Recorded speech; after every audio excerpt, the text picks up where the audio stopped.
Well, Joel, you obviously commentate on all the Northern Ireland matches, but first and foremost, you're a fan. Absolutely. First and foremost a fan, always trying to show favour towards Northern Ireland when possible.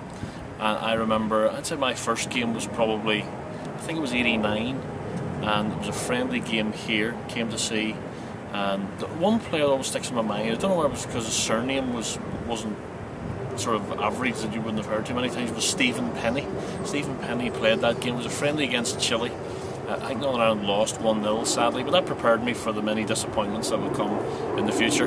And I always remember leaving the ground that night, and I think it was the same night that Arsenal beat Liverpool at Anfield to win the First Division title. And there was a guy who had a radio, and as everybody was going over the Tate's Avenue Bridge, he was able to tell us that Arsenal had scored the late goal at Anfield, Liverpool had lost the league title, and we were disappointed that Northern Ireland had lost, but the vast majority of people were pretty happy that Liverpool hadn't won the league that season. And looking forward to the game against Estonia. How do you think it'll pan out? It's all going to depend on who's going to be available to play, providing there aren't too many injuries between the squad being named and the actual game.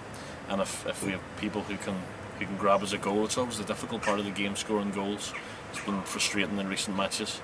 But you'd like to think at home with a good home crowd and vocal support we could get a win against Estonia. Who knows, head off, beat Italy, away from home, 1-0, ball going in off the back of the referee's head.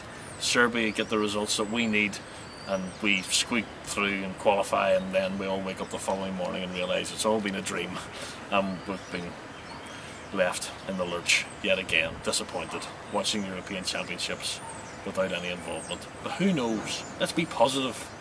If Frank tells us it's going to happen, it won't happen, because we've seen his weather forecast and we've all turned up here expecting 40-degree sunshine. But if Frank tells us that it's not going to happen, then I think there's every chance on the basis of his previous predictions.